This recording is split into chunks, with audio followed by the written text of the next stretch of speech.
Bismillahirrahmanirrahim. Assalamualaikum warahmatullahi wabarakatuh. Alhamdulillahirabbil alamin. Wa bihi nasta'inu 'ala umuri dunya waddin. Amma ba'd. Allahumma shalli ala sayyidina Muhammad wa ala ali sayyidina Muhammad. Terima kasih saya ucapkan kepada panitia penyelenggaraan Islam Gereja Indonesia Kongres PSSI AKB ke 2022 dari UIN Sunan Jati Bandung. Pertama-tama saya izin memperkenalkan diri dulu. Nama saya Fakih Nakar. Saya adalah mahasiswa program studi Pendidikan Agama Islam dari kampus UIN Wali Songo Semarang. Nah, tulisan saya ini mengangkat judul penggunaan aplikasi Google Meet dengan minat belajar siswa pada pelajaran PAI.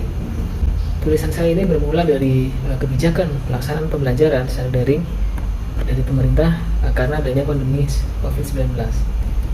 Nah, kita semua tahu bahwa pembelajaran daring ini dimulai sejak tahun 2020 sampai pada tahun 2021 pembelajaran dilaksanakan secara daring.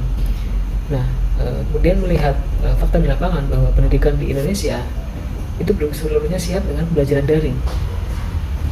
Karena memang sebelum adanya pandemi ini semuanya itu masih hampir semuanya itu tatap muka. Sehingga minat belajar peserta didik ketika pembelajaran daring diberlakukan ini tentu menjadi sorotan seperti itu. Dan kemudian saya melakukan observasi pada mata pelajaran Pendidikan Agama Islam yang sesuai dengan jurusan saya di Sekolah SMP Negeri 31 Semarang, di mana di sana menggunakan media pelajaran digital berupa aplikasi Google Meet. Nah, kemudian saya melakukan riset juga, saya menemukan data bahwa aplikasi Google Meet ini menempati urutan kedua sebagai platform pembelajaran jarak jauh terpopuler di Indonesia. Nah, ini sempat dilakukan oleh Arus Survei Indonesia pada tahun 2020. Kemudian saya juga merasakan dan melihat sendiri bahwa terdapat beberapa fitur dan keunggulan dari aplikasi Google Meet yang memang dapat mensupport atau mendukung pelaksanaan pembelajaran jarak jauh, terutama pada tingkat SMP atau sekolah menengah pertama, seperti itu. Yang pertama yaitu penggunaan aplikasi Google Meet. Aplikasi Google Meet ini adalah aplikasi yang berasal atau diciptakan oleh salah satu perusahaan internasional ternama yaitu Google, di mana aplikasi ini menjadi salah satu aplikasi telekonferensi. Ya, jadi di bidang pendidikan ini aplikasi Google Meet masuk dalam media pembelajaran digital.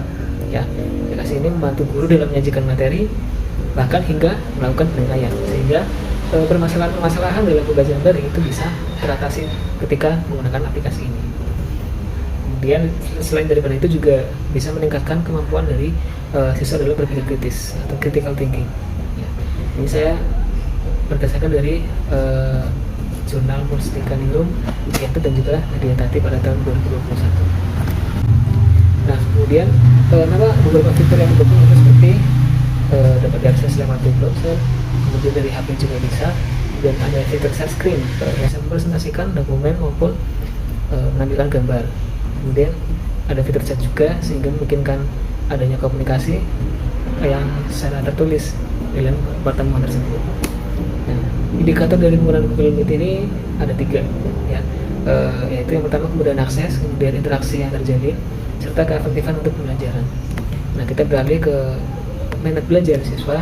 Nah, minat belajar siswa ini memiliki urgensi yang cukup penting dalam pembelajaran. Ya, kita sudah mengetahui semuanya. Di mana minat ini menjadi keadaan atau pengalaman. Nah, minat ini dibedakan berdasarkan perhatian, keterlibatan, hingga rasa senang. Ini berdasarkan dari jurnal Herpati dan Tahir pada tahun 2022. Nah, sehingga minat ini sangat erat hubungannya dengan belajar.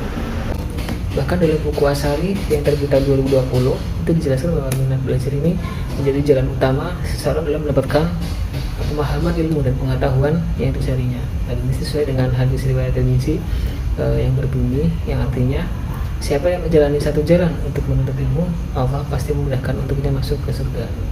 Indikator dari minat belajar siswa yaitu ada 4. Yang pertama ketertarikan untuk belajar, kedua perhatian dalam pembelajaran, ketiga perasaan senang, dan keempat keterlibatan peserta didik. Kemudian sekarang adalah pendidikan agama Islam, di mana pendidikan agama Islam ini merupakan suatu proses pendidikan agar peserta didik berkemampuan memahami serta mengamalkan ajaran agama Islam. Oke, sekarang saya akan melanjut ke metode, ya, di mana jenis dan pendekatan penelitian ini adalah penelitian kuantitatif, ya, dengan analisis korelasi dan statistika deskriptif. Kemudian tempat dan waktu yaitu di SMP Negeri 31 Semarang pada 8 Maret sampai 15 April 2022. Populasi dan sampel yaitu siswa kelas 7 yang berjumlah 244 anak dan terbagi dalam 8 kelas, dan saya mengambil sampel 152 siswa berdasarkan rumus Lovin. Nah, teknik pengambilan sampelnya itu saya menggunakan simple random sampling, sehingga setiap anak memiliki peluang untuk menjadi sampel penelitian saya. Nah, kemudian variabel indikator, variabel bebas di sini yaitu menggunakan aplikasi Google Meet dengan 3 indikator, dan variabel terikat itu yaitu nilai belajar siswa pada pelajaran PAI dengan 4 indikator. Nah, teknik pengumpulan data yaitu yang pertama observasi, kemudian kuesioner, dan yang ketiga adalah dokumentasi. Dan teknik analisis data untuk uji masyarakat analisis yaitu menggunakan uji normalitas dan juga linearitas. Kemudian ada juga statistika deskriptif, dan untuk uji hipotesis menggunakan korelasi Protek-Pearson. Kemudian hasil penelitian dan pembahasan pada tulisan saya ini yaitu kita akan melihat pertama dari variabel X atau penggunaan aplikasi Google Meet. Nah, kita melihat histogram di sini di mana data dari variabel X ini menghasilkan nilai terendah 40 dan nilai tertinggi 82 dari rentang nilai sebesar 42 dan rata-rata yaitu 57,70. Selanjutnya bisa kita lihat bahwa frekuensi skor terbanyak berada pada kelas interval 58 sampai 63 dengan jumlah 32 data atau 21% dari keseluruhan data visual. Nah, kemudian skor rata-rata ini diinterpretasikan dengan membuat tabel kriteria kualitas nilai secara normatif teoritis dan menghasilkan hasilnya adalah nilai 57,70 dari variabel X ini berada di interval dengan kualitas sering. Nah, maka dapat diinterpretasikan bahwa penggunaan aplikasi Google Meet ini sering dilakukan. Kemudian dari variabel Y yaitu nilai belajar siswa pada pelajaran PAI. Nah, data dari variabel ini nilai terendahnya itu 80, nilai tertingginya 126, dan rentang nilainya sebesar 46 dan rata-ratanya sebesar 103,48. Skor terbanyak, frekuensi skor terbanyak berada pada interval 98 sampai 103 dengan frekuensi 44 atau 29% dari keseluruhan data kuesioner. Nah, kemudian rata-rata skor sebesar 103,48 diinterpretasikan dengan tabel kriteria kualitas nilai normatif teoritis. Hasilnya yaitu berada di interval dengan kualitas tinggi. Nah, maka dapat diinterpretasikan bahwa minat belajar siswa tinggi khususnya pada pelajaran pendidikan agama Islam. Kemudian kita masuk pada uji persyaratan analisis. Yang pertama adalah uji normalitas, ya. Saya menggunakan one sample column-column spin-off test. Nah, jadi sebelum saya uji normalitas itu saya mencari nilai Wurster dan List residual dari variabel X dan juga Y. Nah, kemudian masuk ke rumus tadi di uji normalitas dan hasilnya adalah 0,200 nilai dari asymmetric to tail, ya, 0,200. Dan nilai 0,200 ini lebih besar dari 0,05. Maka berdasarkan dasar pengambilan keputusan, ini adalah data diterima dan HA atau hipotesis alternatif ditolak. Atau dengan kata lain, variabel penggunaan aplikasi Google Meet ini dan variabel belajar siswa berasal dari populasi yang berdistribusi secara normal. Nah, yang kedua ini adalah uji linearitas, ya.